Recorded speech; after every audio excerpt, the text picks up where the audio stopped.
Going on, guys? Welcome to episode number 19 of the Creator Series here on the Proof Knowledge Podcast. Today I welcomed a composer and an artist named Johan Lenox. I discovered Johan's work probably last year around the time when Snoh Aalegra dropped her second album. He was credited on two of the songs, so I kind of checked into his work. I found out he ended up working with Travis Scott. He's worked with a ton of people, a ton of big artists and everything. He most recently worked on Big Sean's Detroit 2 album, which just went number one on Billboard.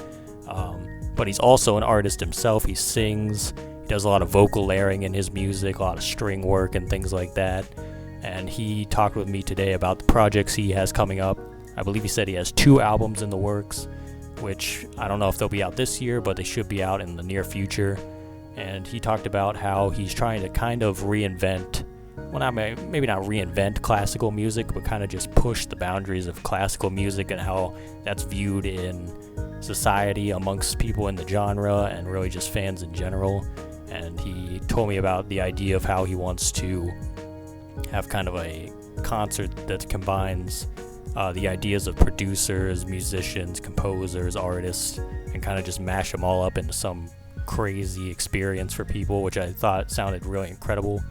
Obviously right now with the lack of concerts and live events, it's kind of hard to do it, but I hope he can make that vision a reality in the coming years. But overall, I was just happy to get him on the show today and kind of just pick his brain a little bit on some things I had to ask him and everything. So without further ado, let's get into the episode. All right, cool. All right, welcome everyone to episode number 19 of the Proven Knowledge Podcast, the Creator Series.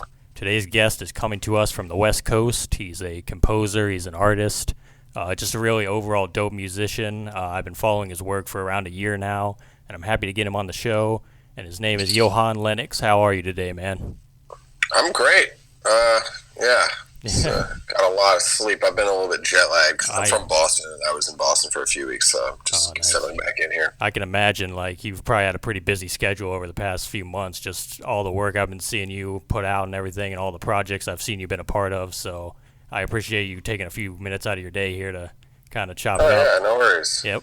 So pretty much to start off every episode, I just have, the guests kind of give a little bit of background on how long they've been doing music, how they got into it, kind of a little bit of your journey so far. Sure, yeah. I've been doing classical music most of my life. From since second grade, I taught myself piano. I guess that the piano I wasn't that strict with that being classical, but I got really into composing classical music actually, in middle school. And did that. That was my main focus in music all the way through college. And I didn't even really listen to any kind of contemporary pop music or hip hop music, any of that shit really. I pretty much just listened to classical and contemporary classical music. Kind of lived under a rock as far as pop culture was concerned. And then that all changed when my friend, I was at a party in the town I grew up. I was back home from college. At a house party and was doing some acid. And there was a bunch of people there. It was kind of a party vibe, but very suburban. And My Beautiful Dark Twisted Fantasy, my friend whose house it was playing that album, and I'd never heard it before. I'd never really heard anything like it before, actually. And so I was just, it was just this is nuts. And I think I also just really responded to the fact that it was just it wasn't an audience of classical music people or something. It wasn't a really nerdy music audience. It was just kind of people who thought it was really cool, even though it's a really weird album musically, especially in certain parts. And so I was just really intrigued by the idea that someone like Kanye with a platform like that can do, just do make these really strong musical choices and do these really weird things with music because people, he's famous and people trust his judgment with it a little bit. And so then that was just shit, I feel that's the type of platform I want to be able to do some of the classical stuff I want to do. And just in general, I think that, routed me towards what I'm doing now and got producing software and started teaching myself how to sing this type of music. And Nice. So I know Twisted Fantasy, that to me is one of the greatest albums that was ever made. And I know to a lot of people, it's such a huge album as far as who it influenced and how it kind of pushed boundaries. And like for Kanye himself, like you just said, it was kind of like bringing a lot of different elements into his world. Like I don't think he did something to that extent before. Like he had Late Registration, which was very like musical like elements and things like that, and doing a lot of stuff with that. But I think like Twisted Fantasy just took it to a whole nother level. And like I'm not someone that has ever done drugs or anything, but I can just imagine that that was probably pretty crazy to like hear that album in that like setting and with that experience and just be like, this is fucking insane. So yeah, it definitely amplified the effect. But yeah, I mean, I kept just listening to that album for like another year after that. Pretty much just continuing to just do classical music school. Yeah. And just listening to this one album. I didn't even really get into the rest of his catalog for another year or two. I was really just listening to that one album.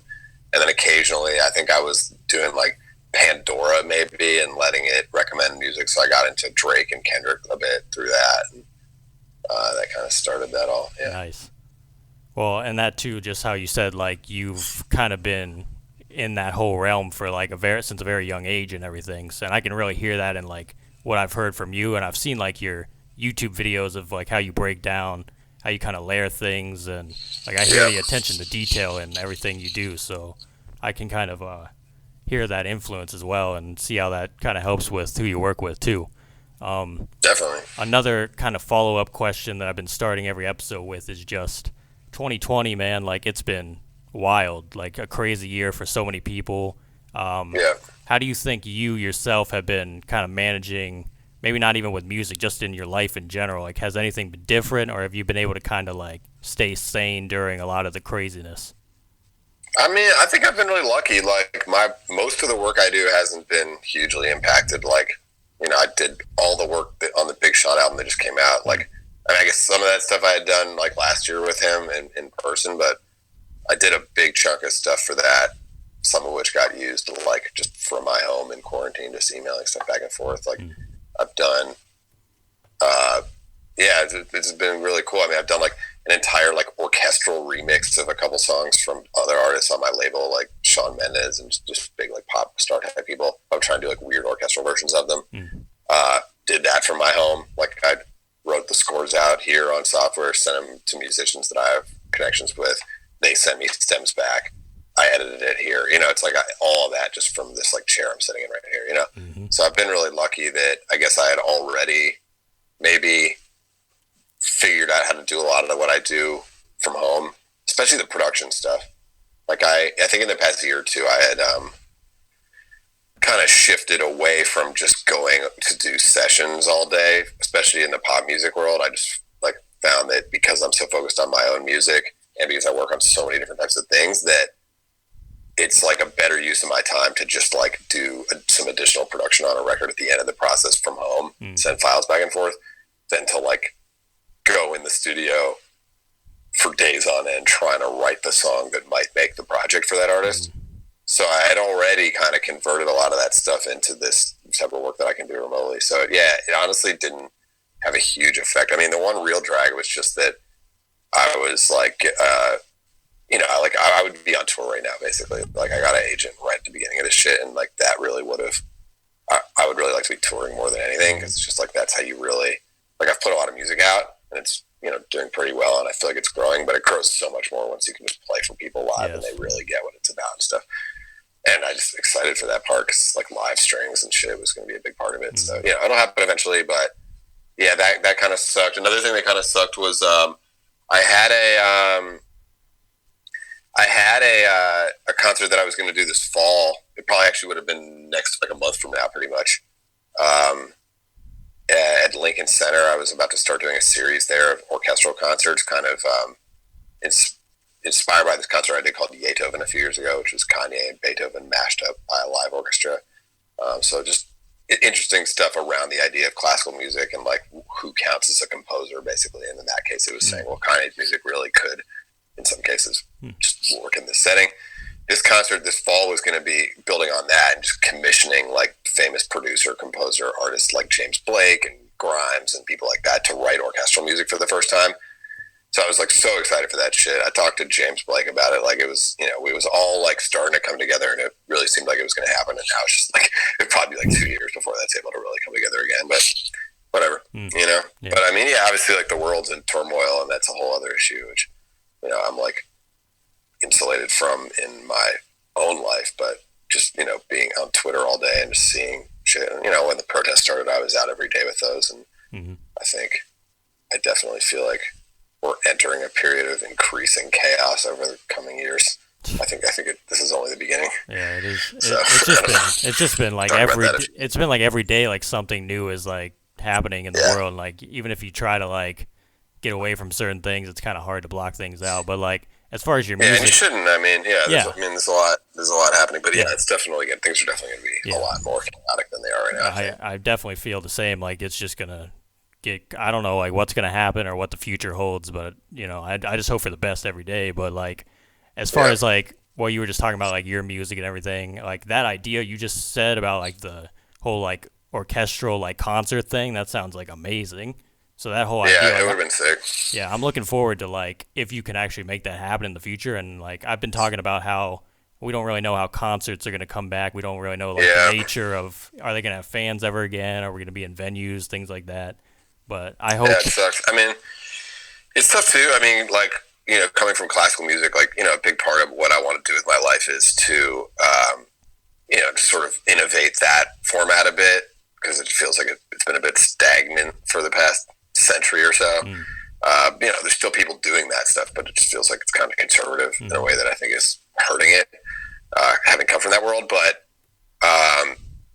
I think the pop music type people are going to be able to adapt to whatever the new concert format is a lot more easily, because they're just more adaptable in general. Classical music people are like highly rigid in what they consider appropriate. Like they just have very narrow ideas of what's still okay and when it stops being classical music or whatever, or when it becomes sacrilegious. So I feel like they're like, that concert, I think it's going to be harder to get an orchestra on a stage in a way that feels like actual, it's like, it has to be a certain thing for people to even recognize it as classical music. And I think, eventually I'd like to change that. But right now I feel like I need to kind of fit within that box to make the impact I want within that community. Yeah. I mean, you might even have to start with that more simple idea and just kind of over time expand it into something else, like as you go on. Because like, I guess it all depends on what type of, like you said, audience you're trying to like focus on, I guess. But to me, I like that whole idea of like pushing the boundaries, you know what I mean? And like, I think you're someone that you really believe in like just the musicality. It doesn't really matter like what genre it is. It just matters if it's good, you know what I mean?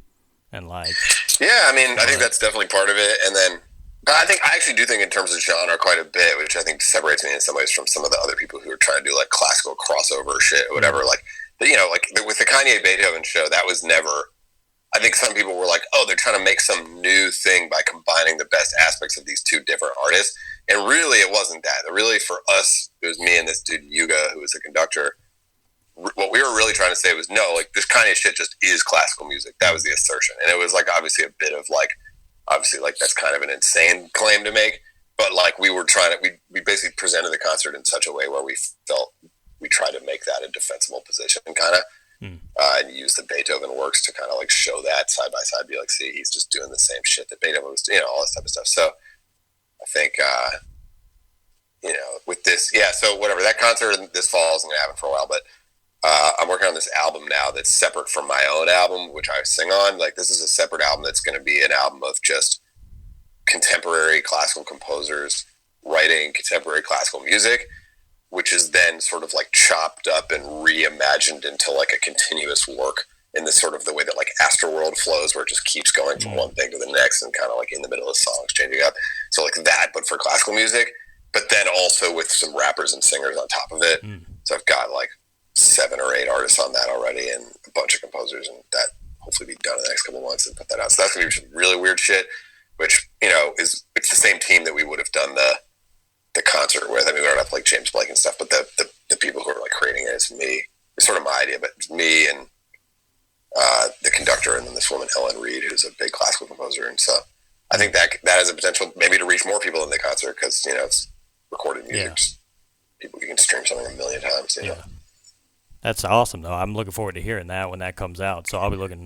Some weird shit. Yeah. Man. So as far as like how you begin like a composition, do you have any specific way to kind of get things started? Like, do you know if you're going to start with strings or if you're starting with keys, or like, does it really not matter to you? Do you just kind of like, if someone sends you a song and you need to add parts, do you kind of just go with what your gut tells you, or? Yeah, I mean, it's totally different depending on the setting. So yeah, if it's strings for someone else's record, or like I do these vocal choir kind of stacks that are like, there's some of those on the Nipsey Big Sean one, and on the Tiana Ty Dolla $ign song from KTSE. I do that stuff a lot, and the strings as well. So I mean, yeah, in those cases, usually what it is someone just texts me a song as an MP3 and says, like, just add anything you want to this, and I just do. I usually add like way too much because I know that they're just gonna, they'll only use some of it, but I just want to give them different options, and then they just kind of take the stuff they like and use it. And what's great is I can just do that from home. I mean, sometimes I do it in the studio, but honestly, it's like faster to do it at home. It's nice to go to the studio if it's an artist I really fuck with, because then you can just like meet the artist and get to know them better. When possible. Yeah. So I mean, that's usually it. And then I guess I never really thought about what the mental process is after that. I mean, if it's strings, usually what I'm doing is writing out sheet music to send to musicians and record them. I used to record them at home, but now I just send it. They recorded at their homes. They have mics and stuff. So for that, a lot of times I'll demo it out in the like I'll pull the song into like Logic. I'll demo out a bunch of ideas in MIDI, and then I'll export that MIDI once I'm happy with it to this program called Sibelius, which is for like score writing. And then I think a lot of producers would just stop there and like just use that. But the problem with that, like if you just export the MIDI as notes, is that it looks terrible, and it makes all these mistakes that most people wouldn't catch unless they really knew sheet music. And it also just doesn't put like a lot of the info that like final sheet music has, like dynamics, articulation, slurring, like, and then just like which part is on which voice, and like, and what order you want to play this, all that type of stuff. So it's like that takes some cleanup. So I usually spend like an hour or two on that, and then it's really nice looking sheet music, and I just send it as a PDF to the musicians. They record it, send me parts back. Separately. I don't record like I did a quartet in a room one time for Vic Mensa for his debut album Autobiography, and that was the first and last time I did it that way, because you just have no control over anything. Like there's no isolation. If the cellist like was a little out of tune, you're fucked. Like it's just harder to mix it effectively, I found. I mean, if it's classical music, you kind of have to do it that way usually, because they need to like feel each other's like the energy. Yeah, exactly. Yeah. But for like stuff that's on a metronome, like I just kind of like, you just accept that it's going to be a little bit like everyone's going to be doing a little bit different. It has like a texture. I can write dynamics and they can do those together, but they're not going to be doing them literally together. And so, it'd be cool to get back to recording in the room. Certainly, like if it's like Adele or Ed Sheeran or somebody that's like a huge, huge artist, and they want like a classical sounding thing, and they want to spend like $50,000 on that shit or whatever, then they'll get an orchestra and record them at like Abbey Road Studios and film it and all that type of shit. I could absolutely write those arrangements too, but I think the way I've gotten so much work doing that type of stuff is that I can do it for like a tenth of that, because I can, I know how to make it sound good with a couple of musicians. Like I just know what an orchestra is supposed to sound like and can mix it well. And sounds too like when you pull it into like Logic and like the other software you use, it sounds like you can like solo things out better and kind of just get a feel for it as a whole piece. You know what I mean? Like what you just said, like if the whole orchestra is just playing all together, like that's cool and all, but you can't like mess with every little dynamic and put it how you want to. And especially, exactly. I feel more too control the way I do it. Yeah, I feel too like just knowing from like a producer standpoint, like it's important to kind of like put everything where you want it within the record. You know what I mean? Like if you have to put it at certain timestamps in the song and not just go like free flowing through the whole thing, sometimes that would help a lot more, I feel like. Yeah. I think at this point, like, I have a pretty intuitive feel for that. Like I don't even like, I'll listen through the song occasionally. I'll make a note like, oh, that spot would be good. That spot would be good. For pop songs, like most of them have like a verse, a pre-chorus, and then a chorus. Verse, pre-chorus, chorus, and then sometimes they have like a bridge or something or another chorus at the end. And I just like, basically if someone has a pop song they want strings on, usually what they want is like the strings come in either the beginning of verse 2 or the beginning of the pre 2 or the beginning of chorus 2. They don't want it in the first, minute, right? and then it helps you build, and then they want it to like build more. If there's a bridge, that's where they really want it to go crazy, and then maybe sometimes there's like a really nice outro after the last chorus, and the last chorus is just like big, so I've just kind of figured out what people want usually. I do like a range of stuff, but that's especially in the pop, like I'm talking like pop, like Selena Gomez type shit. Yeah. And then for hip hop, it's like more free, and I can usually do some weirder shit there, which is I think just generally why I prefer working in hip hop. But in hip hop, a lot of times I don't even do the MIDI demo in Logic. I just like, because the music's on a loop usually, so a lot of times there I'll just go straight into Sibelius and write the music out from scratch in the score software, and I just move the notes around on the staff and just make it, like I just did 3 things for the 070 Shake deluxe album, and I did them that way. I never opened up Logic. I just did the entire thing in Sibelius software, the score writing software. So and then like we recorded it, and then we kind of like moved some stuff around after the fact. Yeah, I saw you post, I think, the sheet music for one of the songs that's coming out soon for that, like on Twitter the other day. So yeah, I like to post that stuff because it's just like, it's just something you don't see very often. Yeah.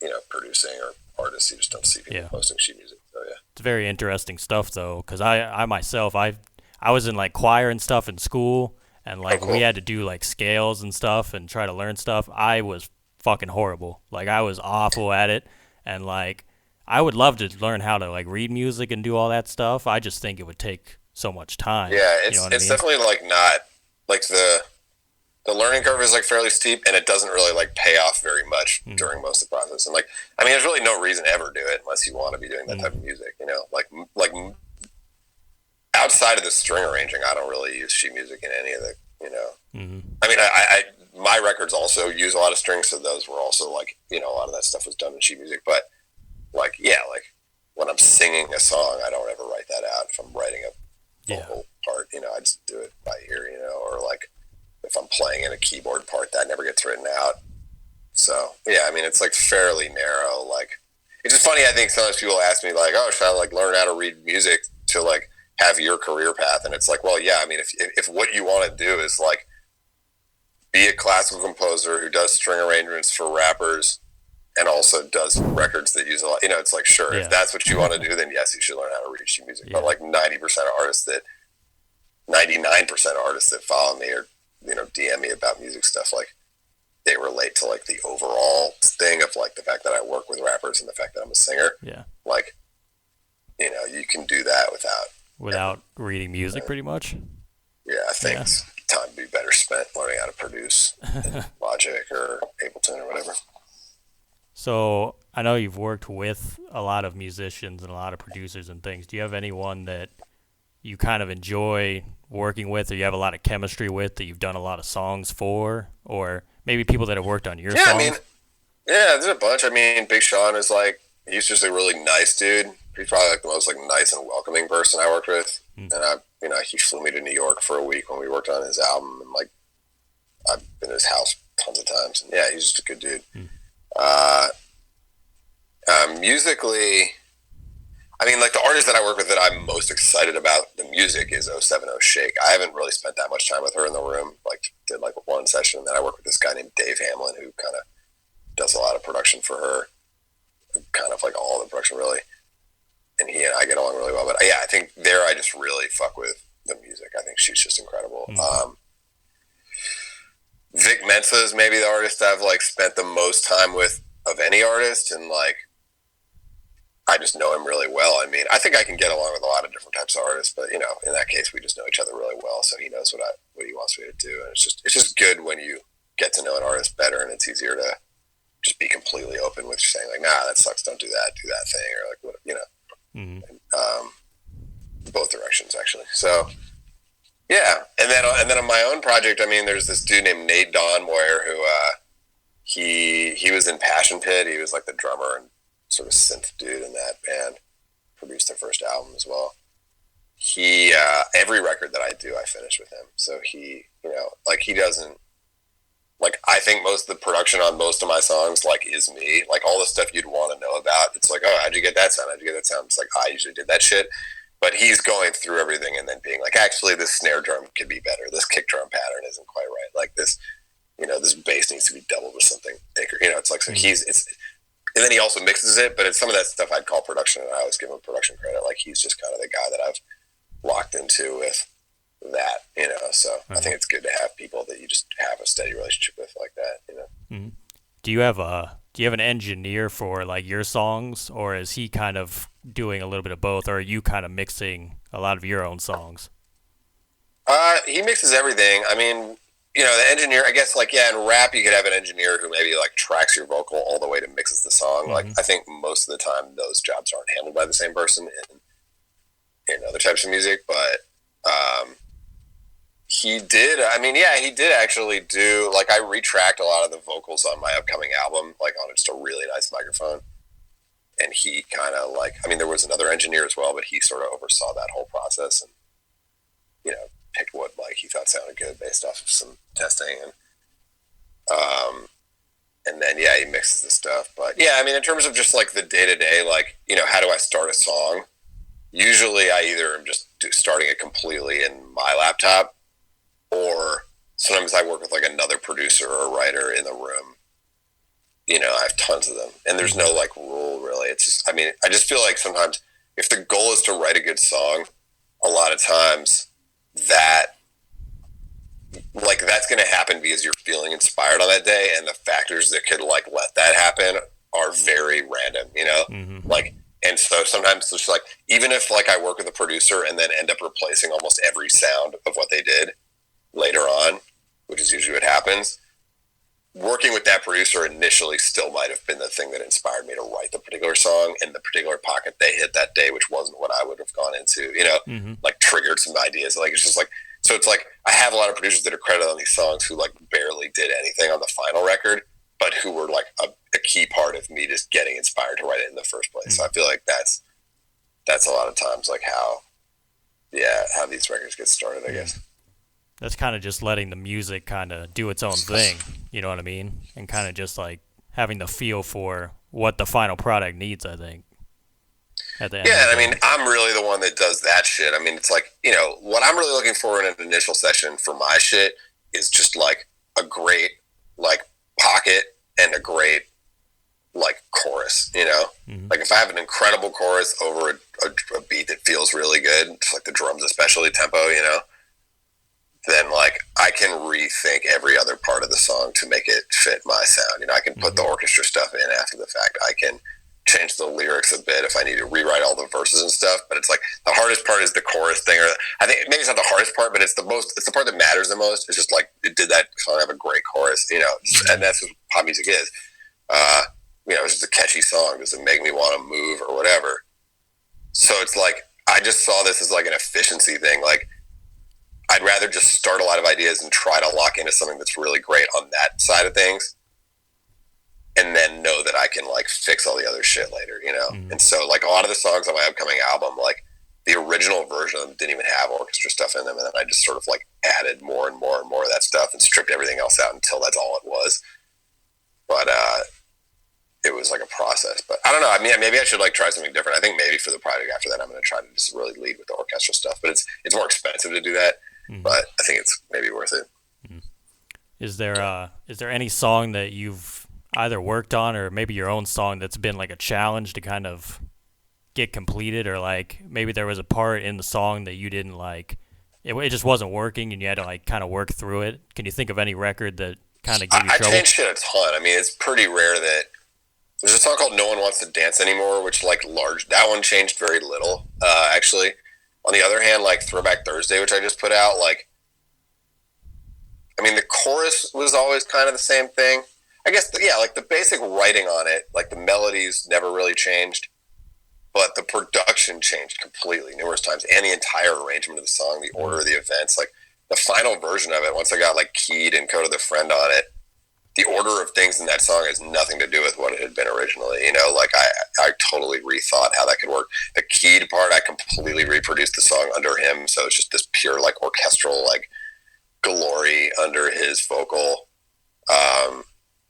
Like, that's something that changed in the last week before I mixed the song, just so. Yeah, I mean, and I think, like, because as I said, like, Kanye and Dark Twisted Fantasy were kind of what got me into this stuff. and then I worked with him later briefly. Like just knowing how his music is put together, and I've heard early versions of some of those songs that you can kind of find on the internet or that friends have played me. That like his stuff changes so many times, and so many random elements get pulled in, and other things get chopped up and removed or whatever, and reordered, and like I think, and the end product a lot of times is this very like eclectic. It's just like, oh, I never thought that person would be next to that beat, next to this other artist, next to Kanye. You know, like I've really learned that was sort of the thing that inspired me to get into this type of music. So I feel like I'm really like I liked how Throwback Thursday ended up because it does feel that way. It just feels like it goes to these completely different places, and it's just all these like, whoa, Kota and Keed on one song, that's nuts. Keed with an orchestra, that's nuts. Like, oh, you're singing on it. Like everything about this is just fucking like, it's just all these different unexpected things that keep happening. Ideally, so I'm really into that. Yeah, I don't know where I was going with that. But, Yeah, it's more like an unorthodox approach to music. In all honesty, that's how I would describe it. Yeah, I mean, I think it's become orthodox. At least the music I care about, like Travis and Kanye and like Kendrick, like they all do it that way. That's why when you look at these songs, there's like 20 producers on it or 20 writers, is because they had one idea that was really cool that 3 people had worked on a year ago, and they put that next to something else that 5 people worked on, and then a couple more people helped figure out how to put it all together. And it's just, I like that shit. And so that's why I said that classical album I'm working on right now is like, that was what I wanted to apply to that, which is like just make, and that is sort of came from the composer Ellen Reed too. Like we just talked about this, like she won a Pulitzer Prize for classical composition. The year before her was the year Kendrick won a Pulitzer Prize for classical composition. I mean, it wasn't for I don't know if you saw this, but it wasn't for classical composition, but it is for composition, and it's only ever gone to classical composers with like 3 exceptions. He was the first like pop musician to ever get it. Yeah. And there was a big conversation about like, well, you know, there's like 30 writers credited on this album, and they've never done that before, because that like it really forced them to reckon with what a composer is. Because if a composer can have other sub composers on the project, then that really isn't the like single god composer kind of vibe that classical's been on for 3 centuries, you know? And I think that's what inspired us to make this album, was like, oh, what if we just made an album the way Kendrick made that album, you know, but using classical music, you know what I mean? And so I feel like that sort of collaborative idea of just like bringing in different people to contribute different elements is like, yeah, I'm really drawn to it. As far as the writers go, I know there's been a lot of discussion, especially in the last like year or so, as far as like people are looking at like Travis and Kanye, and they see all these writers, and a lot of fans are getting worked up about like, oh, there's all these writers on this song, but I don't think they understand, which you kind of just touched on this, like there should be that many writers on it if that many people were a part of the record, you know what I mean? Like Kanye will take like a Boy Wonder beat and put it with so and so, and then have someone else add musical elements, and then they're all credited at the end as a writer, you know what I mean? And I don't think people still really understand like the nature of how it all comes together. Can you just like kind of go more into like how you feel about that? Because I still feel like a lot of people are disconnected with what really happens, and like if you kind of get what I'm saying, like. Yeah, I mean, I just think it's really simple. Like, if you want a sound that sounds eclectic, that sounds like it's made up of a lot of other sounds jammed together, then most of the time the way you're going to get that is by having different people work on the different parts to get, you know, like, you could try to do it all yourself. Like, I try to do most of my production myself, you know, like, you know, I'm imitating that style, but I'm the one making all the different elements a lot of times. But if you're Kanye or Kendrick, you know, you get the person that's going to make, or definitely Travis, you know, that's going to do that thing the best, because you want the best final thing, and you want this thing that feels like it travels between all these different worlds. You're going to want all these different parts, and those different parts are going to require different people to put them together. I mean, that's really it. And like, yeah, especially, I mean, in terms of like driving the number of writers up to just like insane numbers, a lot of times that's because of the samples. Like, they sample a band that was 4 people. They'll get in all 70s. They'll put those in their credits. Like, yeah, if they were all credited as writers on the thing, then you've added 4 writers just for that sample, and that's just, I don't know, maybe that's a little bit weird, but I don't. It doesn't really bother me. I mean, I just, you know. I've just found it interesting because I've seen so much talk, and I think like there was a whole thing with Sci-Hi the Prince and how he was credited on Astro World for all this stuff, and I was like, well, yeah, he helped write it, and he's credited. So he's not really even a ghostwriter because he's credited. He was been on the credits since the conception of the album. You know what I mean? And like you just said about the samples, like if depending on who you're dealing with, they'll get credit here and there. Like I don't really see the issue with it. I think it's just fans kind of just complaining about nothing. But yeah, I mean, I think that part is like a little bit. I guess I was talking about more just like production because the production adds writers. But I mean, yeah, and in that case, I mean, probably what happened is that they like got in a room together and were both on the mic, like co-writing the vocal part. And I get maybe that's maybe the thing that fans are a little less like shit. So like my favorite lyric maybe didn't even come from Travis, or my favorite melody didn't even come from Travis, which is like true, and it is true most artists. You know, like it's definitely true of Kanye. It's like true of, I guess, Drake. I actually don't really know how Drake writes. Like I don't. I feel like they're very like secretive. But I mean, I mean, it's possible he writes all this shit entirely himself and just gets on the mic and does it. I mean, he seems pretty fucking smart. But it's like the stuff is so insanely catchy that you kind of have to imagine there's some other writer, at least some of the time, just or other writers occasionally suggesting ideas. It's hard to turn out music like that. But there's a few. I mean, people I think in the, I don't know, like I guess in music journalism maybe, but people sometimes compare like Drake and Taylor Swift just because they both just like dominated the radio for like 6 or 7 years. I mean, Drake's continued to do so, but for a period it was just like the complete domination, just cranking out massive hits. Like there wasn't really anybody like either of them, and I think they maybe both are pretty fairly. Taylor, I think, pretty much just writes all that stuff herself. Like the lyrics and melodies are just entirely her most of the time, I think, and then. It's possible Drake is too, but yeah, I mean, I guess it just goes to this deeper thing of like Americans in particular really want to feel like the art they consume is like authentic. I think other countries don't have that problem as much. Like, certainly like I got into K-pop last year. I did like an orchestral concert like Beethoven around K-pop, and one of the big lessons from that was that the audience there is like very happy to be like, yes, like the whole thing's fake and completely like contrived, like we know that doesn't stop us from caring about it, Whereas here people get really like, oh no, it's not, it wasn't real. Like, and they're like, all the artists always have to put out these like video pieces, like trying to really be like selling the audience on the idea that they're like singular geniuses who did it all themselves and shit. And like, I don't personally care about that at all, like I'd rather just have the music be good, but I don't know. I think that's just like an American pathology, maybe, but maybe it'll change. Maybe too, like I've thought about this as well. Is like maybe it has to do with like people that either make music or like have the knowledge of like what goes into it. Then maybe the viewpoint would be different. You know what I mean? Like if they actually saw like how things were done, they'd probably have a better appreciation for like, oh, all these people came together to make this awesome song. You know what I mean? It wasn't just one person. It doesn't really matter. Yeah, it's possible, but I mean, I do think like. And this I think is true worldwide. It's just that like people do want like the music the whole thing is always going to be fake. Like it can't be fully authentic. Like the photos that your favorite artist posts, like they're very edited.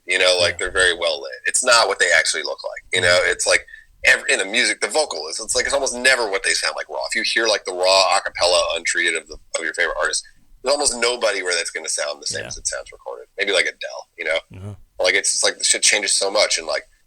I'm not sure people actually do want to hear that stuff or see the raw shit or see the expression how the sausage gets made or whatever. Like sometimes you just don't want to know. You know what I mean? Yep.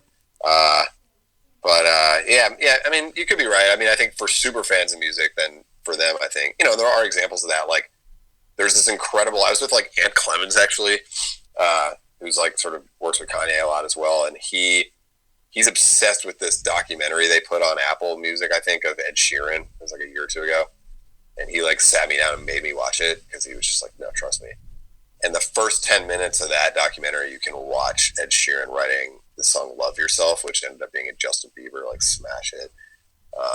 And that one they really do show you. So if you're someone who wants to know how does a song get written, like they sort of cut it down to 10 minutes, but you can literally see a pop song from beginning to end exactly how the process goes. And sometimes they show that stuff, like in the Astroworld documentary, I feel like they showed at least a little bit of that stuff, or like there was a video that went viral a little bit the other day that was like, I mean, it's an old video, but it was just like Timbaland and Kanye working on the Stronger beat. Like Timbaland was helping him fix up the drums. Oh, yeah, I think I've seen that video before.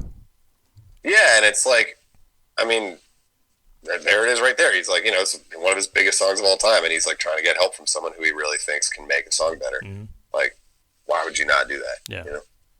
And it's just good too. It's like, if you have like those people in the room, why wouldn't you use their help? You know what I mean? And if they want to help you out, why not? So exactly. And it's all about the music at the end of the day. So, so I know you said you got a couple albums you're working on. Do you have any other projects you kind of want to touch on that you have coming out very soon? Yeah, I mean, like, my favorite shit is my vocal. I mean, I love it all, but that's the stuff I'm really like. That's what I really want to kind of watch take off. So yeah, I've got an album that'll, it's been basically done. I've been kind of playing it for a few people and trying to get their feedback. I played it for St. John's producer the other day. I wanted to get his thoughts. They're pretty interesting, and then I want to get some ideas from the dude who does all the 070 Shake stuff and see if he has any.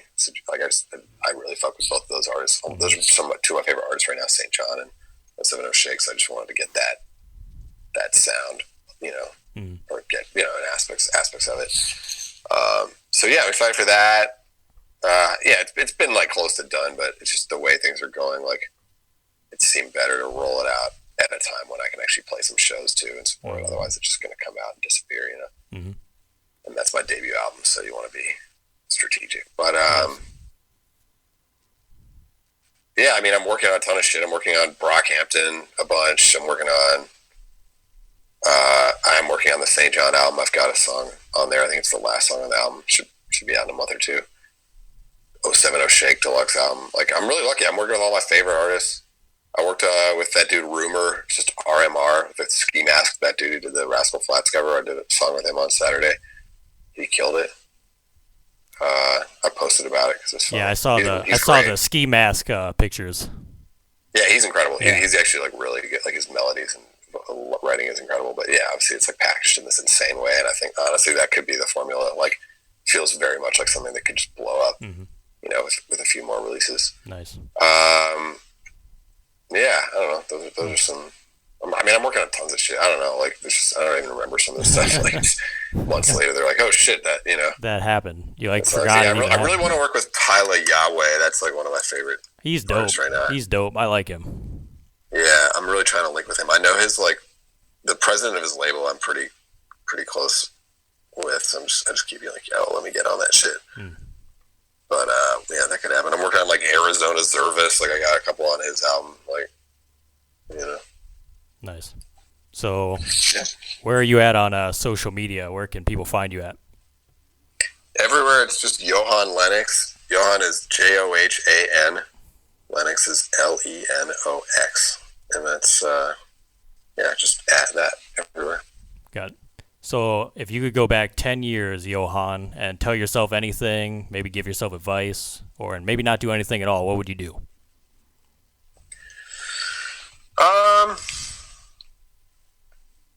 I mean, I'm glad I've done everything I've done. I think I definitely took some big risks, like sort of abandoning all the success I had already had in classical music to just try to figure out how to do this shit. Mm-hmm.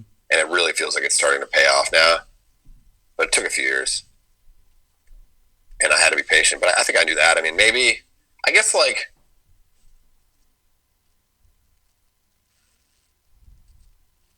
I think I could have done more work early on to just, like, understand the musical landscape better, like, it was hard because I had, like I said, been living under a pop cultural rock.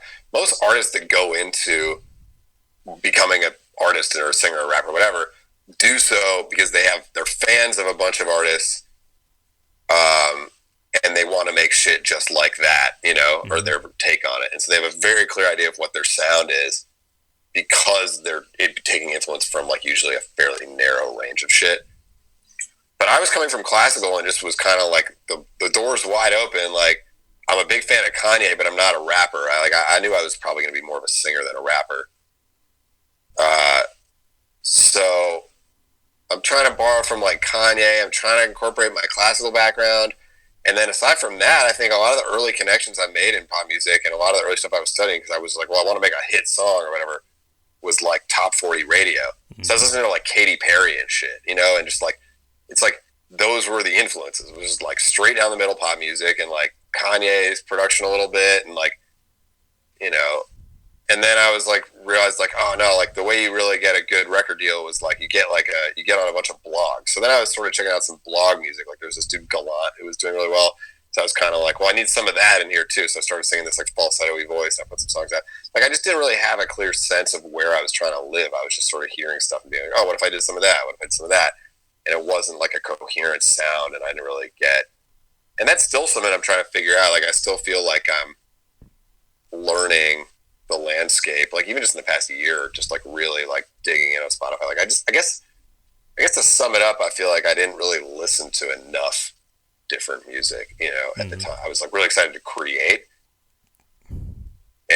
but like I should have had more respect for the fact that I was coming from a position of having no idea what anything sounds like in pop music, like I said, and should have like done more of my homework to just really understand the landscape and find where I could fit within that shit. I would have been, I would have arrived at the sound of that sooner. You know what I mean? Mm-hmm.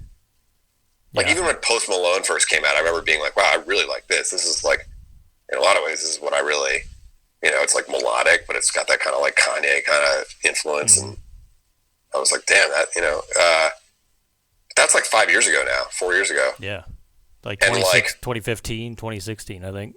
And I even met him at the time, like briefly, and if I had been just doing full on that shit, I'd probably be way further along now. And like I probably learned a lot in the process of not doing it, but I feel like where I've ended up now is kind of like, oh yeah, he's like kind of my favorite artist. Like I said, Tyler Yahweh, like that type of world, Mm-hmm. Like, it's never too late to do anything. But I think if I had just dug into that further and just really,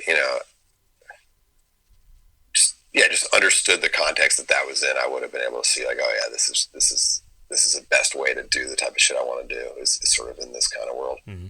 Still like just jumping between like genres and shit, Yep. So 10 years from now, where do you think you want to be in music in your career?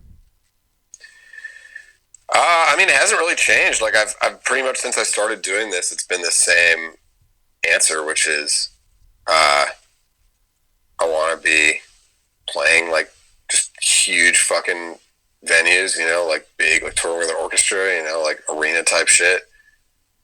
I want to be, I mean, by then, 10 years from now, I mean, I'd be cool having already kind of hit that point in my career and like almost looking at my second act at that point. So having done that, I want to be working on this project of like making classical music into a commercial cultural phenomenon in America. I have a lot of ideas. I could go on for hours about that shit, but I have a lot of ideas about how that could happen. Like, I really see it as like this big kind of like Cirque du Soleil level, like just spectacular entertainment in its ideal form. I think that's what it originally, like, especially operas and symphonic music originally were. So yeah, I'd be doing that shit. Probably have some like musicals on Broadway. Probably be like working on some film stuff. I've got a movie I'm working on right now. I want to be just like everywhere. Kind of like, I guess like Donald Glover's maybe a decent analogy. Like slightly different things, different interests, but the fact that he's so successful in so many different places, so many different media, I think, maybe where he's at right now is where I'd like to be at. That'd be great. Nice. Do you have any final words of wisdom? For whom? Just life? Anything, anyone. Doesn't really matter to me. No, not really. I feel like I need a more specific prompt than that. Encompassing everything you said, to be honest. I mean, you said a lot of great shit, so. Thanks. I think about this stuff a lot, but I mean, artists hit me up a lot with stuff. I think, I don't know. I feel like I know more every year, and then I also know like less every year in some ways. But I think what I'm on right now is just like realizing that like the visual language of my posts on Instagram or whatever, or my videos and stuff, is something that you can't really outsource any more than your music. Like I'm highly controlling over every detail of what the music sounds like. And I haven't been quite that way with the photos and the videos and stuff. Like, I've allowed other people to be like, oh, let's do this. And I'm like, yeah, it looks good to me. And I don't have, like, as much of a sense for that shit. But, like, I feel like I've started to realize recently that, like, that you're creating a world for somebody. That's the job of an artist, of any composer, of any musician, of any entertainer, really, is to create a world in every piece of entertainment. And that really means understanding every detail of what you're doing and how it's going to be perceived. Actually, I was watching interviews with Steve Jobs last night. It was all shit I think I've seen before, but like somehow got sucked back down that. And like, that's kind of what his whole thing was too. Like that, every aspect of the product needs to be something that feels good. And, it's like, you can't just be like, well, that doesn't matter because that's just like the keyboard, or that's just that's just how it gets plugged in. Who cares about that? No, it's like every detail of the thing needs to be just like, oh, this is a great experience. I love what's happening right now. And he always talked about it being a coherent, or maybe like a cohesive vision. Like there's just, with Apple, it's simplicity, and across the board, that's what it is, And like, I feel like that's what it really is. It's just figuring out what that is.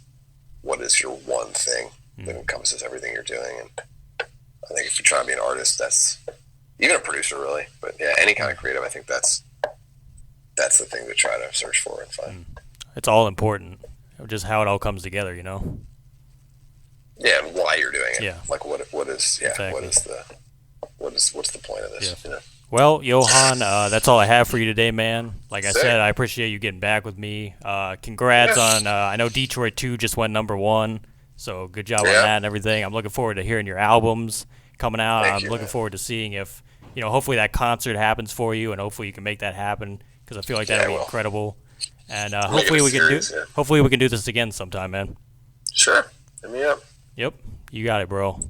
You have a good Thanks one, a lot, man. man. See you later. Thank you guys once again for listening. That was episode number 19. We'll see you this time next week. As always, feel free to support. Just hit that support button on whatever platform you're listening on. And until next time, we'll see you then.